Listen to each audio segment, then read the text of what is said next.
নতুন pay scale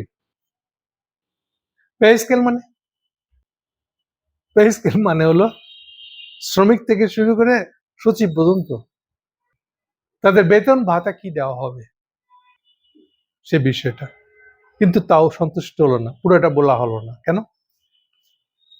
প্রথম ভাগ হলো এটা কি সরকারি বেসরকারি সবার, যেমন এটা কি মিনিমাম ওয়েজ, মিনিমাম শ্রমিকদের ন্যূনতম বেতন কত হবে সেটা না, মিনিমাম ওয়েজ বলে এটাকে। এইটা আর পে স্কেল এক না, কনফিউশন করে না। মিনিমাম ওয়েজ মানে বাংলাদেশের যে কেউ একটা শ্রমিক বলে কাউকে যদি নিয়োগ দেয় তাকে ন্যূনতম কয় টাকা বেতন দিতেই হবে। এইটা সরকারের দিক থেকে সবসময় জারি করা থাকে একটা ঘটনা, একটা বিষয়। প্র্যাকটিক্যালি আমাদের দেশের স্টাইল হলো প্র্যাকটিক্যালি গার্মেন্টসের কথা যদি বলি, মিনিমাম ওয়েজের থেকে কখনো কখনো ডাবলও হয় আসলে বেশিরভাগ জায়গায়। কারণ মিনিমাম ওয়েজটা হলো যে আজকে গ্রাম থেকে এসে কাজে ঢুকছে ওইরকম অর্থে। আর বেশিরভাগ গার্মেন্টস যারা কাজ করে তারা যথেষ্ট দক্ষ, ইভেন এটা এমন লেভেলে পৌঁছেছে কোন কারখানা দক্ষ লোকটাকে খুঁজে বের করে নিয়ে আসে তাকে চাকরি দিবে, আরেক জায়গা থেকে ভাগায় নিয়ে আসে, এর প্রতিযোগিতা আছে এখন, এই যুগে পৌঁছে গেছে এটা। কারণ দক্ষ লোক হলে তাড়াতাড়ি কাজ তুলতে পারবে, কাজের কোয়ালিটি ভালো হবে, তার ক্রেতাও পছন্দ করবে। এই যেরকম জায়গায় আছে কিন্তু, এই জন্য মিনিমাম ওয়েজ থেকে বেশি হয় এটা। বাংলাদেশের জন্য মিনিমাম ওয়েজটা খুব ইম্পর্টেন্ট না। আর পে স্কেলের ভিতরে মিনিমাম ওয়েজ আনা হয় না। এক্ষেত্রে আরেকটা শব্দ ইউজ করে ওরা, হোয়াইট কালার। এই যে পে স্কেল হলো white colour, white colour symbolically বলা, সে শ্রমিক না কর্মচারী। এই যে শ্রমিক আর কর্মচারীদের যে ফারাক, এটা হলো হোয়াইট কালার। আবার হোয়াইট কালারেরও ভিতরে এই পে স্কেল কথাটা সুনির্দিষ্ট করে আসলে বুঝতে হবে সরকারি কর্মচারী, বেসরকারি না। পে স্কেল বলতে বেসরকারি যত শিল্প কারখানা আছে ধরেন, ইভেন অফিস ব্যবসা আছে, তাদের এমপ্লয়ীদেরকেও বলা হয় না। সো পে স্কেল স্পেসিফিক্যালি সরকারি কর্মচারী। বাট পে স্কেলের সাথে বাকিদের সম্পর্ক হলো, বেসরকারিদের সম্পর্ক হলো, পে স্কেল যখন বাড়ে অটোমেটিক্যালি বেসরকারিদেরকে বাড়াতে হয়, কারণ তখন কম্পারেবল হয়ে যায়। ওদের বাড়ছে আমাদেরকে বাড়াবেন না, ওদের বাড়ছে বলে তো জিনিসপত্রের দাম বেড়ে গেছে, তো আমি তো একই বাজারে বাজার করি, তাহলে দাম তো বাজার করতে পারতেছি না। কাজে সরকার পে স্কেল বাড়িয়ে দিলে বেসরকারিকেও বাড়াইতে হবে। এইবার বেসরকারি যখন হলো তখন মিনিমাম ওয়েজ ওয়ালা বলবেন আমাদেরটাও বাড়ান, মিনিমাম ওয়েজ বাড়ান। আবার রাস্তায় রাস্তায় গার্মেন্টসের শ্রমিকের মিছিল হবে, যেহেতু গার্মেন্টস আমাদের এখানে বড় ব্যবসা, অন্য যত ট্রেড ইউনিয়ন সব রাস্তায় মিছিল করবে, মিনিমাম ওয়েজ বাড়ান। এবার সম্পর্কগুলো বুঝতে পারছেন নিশ্চয়ই। সো আজকে মানে আজ সকালে, কালকে ছাপা হয়েছে সমকাল পত্রিকাটা রিপোর্ট দেখলাম আমি, লেখা হয়েছে সরকার পে স্কেল পুরাটাই একসাথে বাস্তবায়ন করবে। আচ্ছা, এবার পে স্কেলের পিছনের কাহিনী একটু বলে রাখি। ইনুস সাহেব মুরুদ নাই, উনি পে স্কেল একটা কারাগারে দিয়ে গেছেন, উনি কিন্তু বাস্তবায়নের পথে যান নাই। উনারে কে বলছিল এই মাতব্বরি করা? পে স্কেল করা খুব আরামের জিনিস, পে স্কেল বাস্তবায়ন, এবং এমন পে স্কেল বানাই গেছে এটা 140 থেকে 200% পর্যন্ত। এটা দিবে কোত্থেকে সরকার? না, ওনার তো দিতেও না, ফলে উনি ইচ্ছে মতো এটা বাড়াই দিয়ে রাখছেন, খুব বীর আর কি উনি।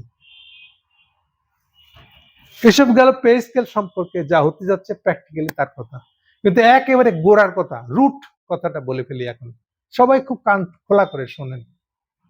দুনিয়াতে কোথাও পে স্কেল করে শ্রমিক কর্মচারীদের বেতন বাড়ায় কোনোদিন তাদের লাভ ঘটানো, তাদের কোনো লাভ হয়েছে এরকম কোনো রেকর্ড নাই, এটা কোনোদিন হয় নাই, হবেও না। শোনা অবাক লাগলো, এটা কেমন উল্টা কথা কইলাম এটা একটা চুলকানি আর কি, একবার চুলকানি শুরু হলে আস্তে আস্তে সব জায়গায় চুলকাবে, কিন্তু আলটিমেটলি বুঝবেন যেখান থেকে চুলকানি শুরু হয়েছিল ওই চুলকানির দরকার ছিল না, চুলকায় রোগটা ভালো হবে না, কিন্তু তবু চুলকাইছিলেন। এটা হলো এমন একটা জিনিস, আপনি যখনই বেতনটা বাড়াই দিবেন, বেতনটা বাড়ানোর দাবি উঠছে যে কারণে বাজার জিনিসের দাম বেড়ে গেছে, তাইলে শুরু হচ্ছে থেকে বাজারে জিনিসের দাম বেড়ে গেছে, এই জন্য বেতন বাড়ানোর দাবি উঠেছে। আপনি খুব উদার আগেই বেতন বাড়াইছেন। কর্মচারীদের বাসায় নিয়ে গেছে যে টাকা আগের তুলনায় ভালো, ডাবল হয়েছে, খুব খুশিতে নিয়ে যেতে পারে বাসায়।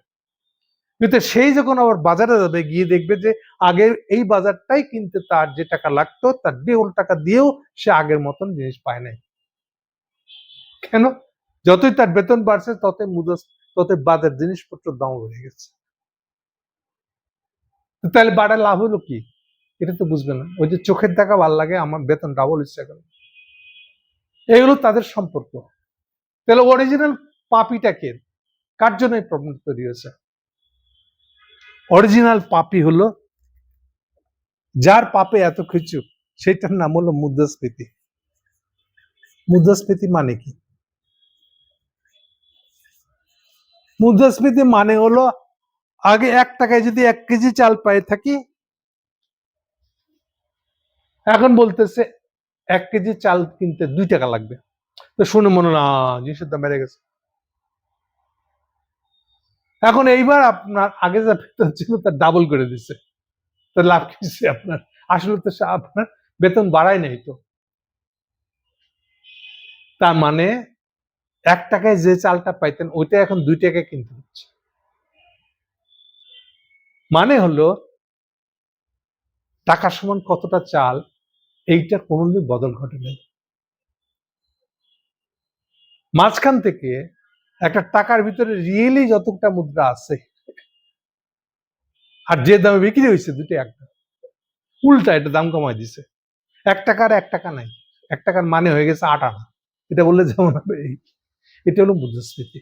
তাহলে মুদ্রাস্ফীতি করছে যে, অর্থাৎ এই যে টাকা ছাপানো বলতে যা বোঝায়, টোটাল বাংলাদেশের সম্পদ যদি 1 টাকা হয়ে থাকে, আমি করলাম কি 1 কোটি টাকা ছাপিয়ে দিচ্ছি, তাহলে কি হলো? আমি সরকার, আমার কাছে তো টাকা বেড়ে গেছে। এখন টাকার পরিমাণে সম্পদ কি বেড়ে গেছে? না, ওইটাই আছে, কিন্তু আমি ফাঁকি দিয়া টাকা ছাপাই দিছি বেশি। তাহলে কি হবে? এখন টাকার মানটা কমে যাবে। টাকা চাপার মানে মান কমাই দিছি, এইটি হলো মুদ্রাস্ফীতি। তাহলে মূল জিনিসটা হচ্ছে যে বাজারে জিনিসের দাম বেড়ে যাওয়া বলতে যা বোঝায়, এর মানে হলো মুদ্রাস্ফীতি ঘটছে একটা, কারো না কারো কারণে ঘটেছে। কি থেকে ইউজুয়ালি শুরু হয় আমাদের মতন দেশে? এই যে আগের দিনও বলেছিলাম, তেলের দাম, পেট্রোল ডিজেলের দাম যখনই আপনি বাড়াই দিবেন, হাজাইরা দরকার ছিল না কিন্তু ইচ্ছে করে বাড়াইছেন। তারেক সরকার 2বার তেলের দাম বাড়াইছে, এই দ্বিতীয়বার বাড়াটাতে একেবারে নেগেটিভ। এইটাই মুদ্রাস্ফীতির বড় কারণ। কিন্তু এটা কেন করছে? এই যে আমাদের তেলমন্ত্রী আর একটা চোর, বলে ফেলি যখন প্রসঙ্গটা উঠেছে, ইদানিং তেল কেনা হচ্ছে টোটাল 10টা প্রায় কোম্পানি আছে, 8 থেকে 10টা।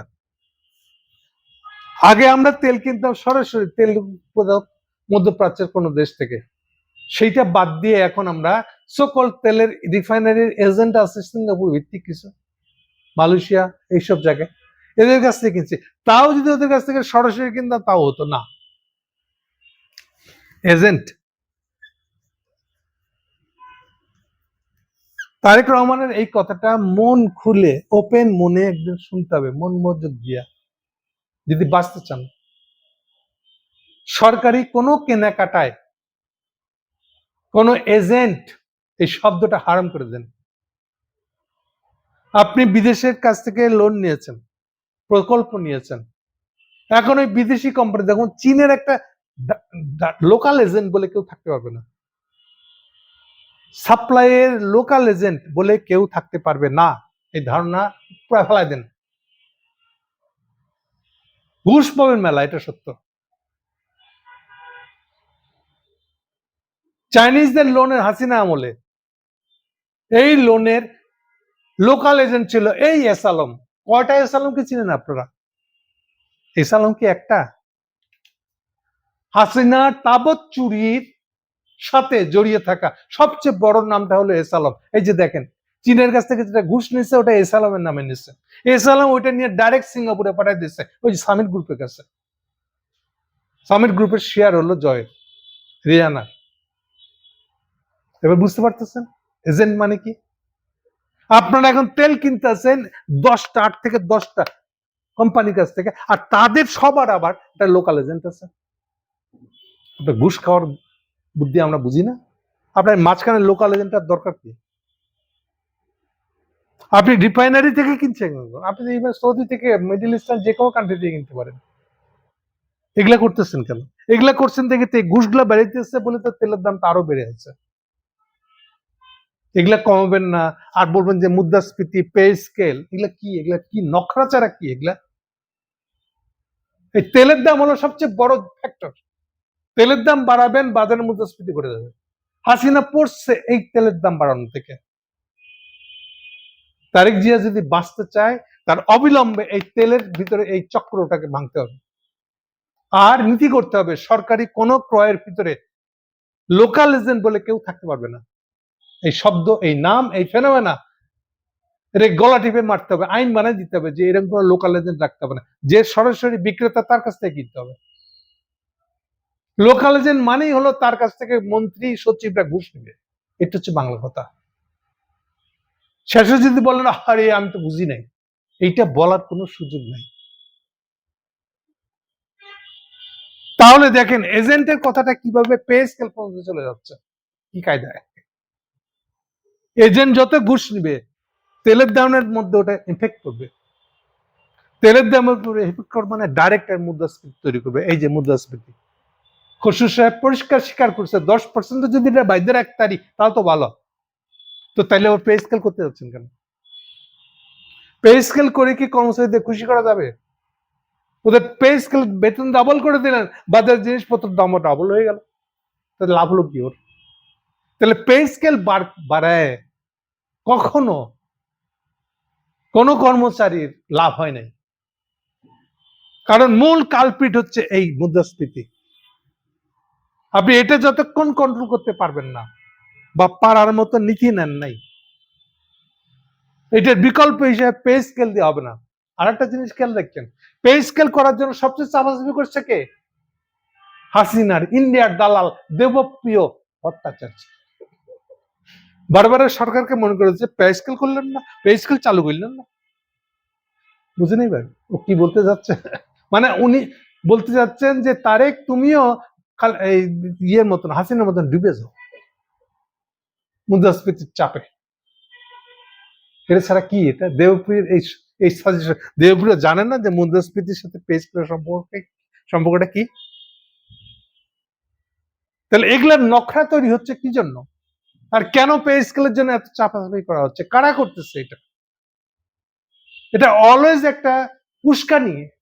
শ্রমিকদের শুনে ভালো লাগে, সচিবালয়ের কর্মচারীদের শুনে খুব ভালো লাগে, সচিবদের খুব ভালো লাগে বেতন ডাবল হয়েছে। এটা ডাইরেক্ট ইম্প্যাক্ট হলো জিনিসপত্রের দাম ডাবল হয়ে যাবে। এবং ডাবল কেন, ওটা তো কোনো লাগাম মানবে না। হাসিনা পড়ে যাওয়ার পিছনে এই 22 সালে এটা শুরু হয়েছিল, 24 সালে পড়ে যাওয়ার পিছনে ইম্প্যাক্টটা, এর এফেক্টটা ওখান থেকে আসছিল।